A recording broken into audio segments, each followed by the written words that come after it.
nový IT klub v hotelu Ambassador.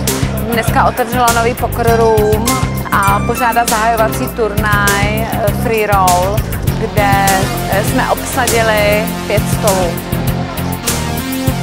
Na to, že to byl první turnaj vlastně Free Roll, tak organizačně docela dobrý, docela v pohodě. Ale jako kvůli tomu, že to byl Free Roll, tak ty hráči a ta hra tak vypadala. No. Večer proběhl nad očekávání dobře a hladce. Všichni hráči se dobře baví, což je vlastně i naším cílem. Mám na to zrušení a spíš jde o tu zábavu, upřímně řečeno. Nejde mi příliš o ty finance, protože rozhodně nejsem nějaký profesionální hráč, který by se tím zabýval. Takže mě jde většinou opravdu o tu zábavu a pobavit se, o nic jiného. Samozřejmě tam byli lidi, kteří, řeknu, ten hold'em vůbec neznali základní pravidla, jako, což je asi trochu dobře, že se učí a jako doufám, že je ta hra nějakým způsobem zaujme. Během krátké doby se nám podařilo zaplnit všechna turnajová místa a pozvání přijali i vybrané celebrity, které jsme oslovili, aby se zúčastnili našeho zahajovacího turnaje. Dnešní turnaj se mi moc líbil, protože na mém prvním, což bylo před 14 dní, jsem vypadala jako první. A teď 20. takže já myslím, že ten další bude můj. Já jsem si to hrozně užil, jednak jsem si zahrál turnaj a nevypadl jsem jako úplně první, což mám radost, ani u stolu ne.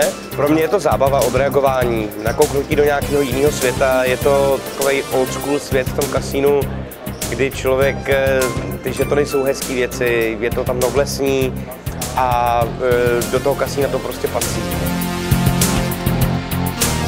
Hlavně to nevnímám jako hazardní hru, ale vnímám to jako zábavu, že prohraju-li za večer 1000 korun a pobavím se u toho nějakou dobu, pokud 10 minut, tak je to smutný, ale pokud mi to vydrží aspoň 2 hodiny, tak to je docela dobrá částka za zábavu v dnešní době. Kdybych šel do kina nebo na muzikál, tak zaplatím 600, že jo, takhle to je podobný.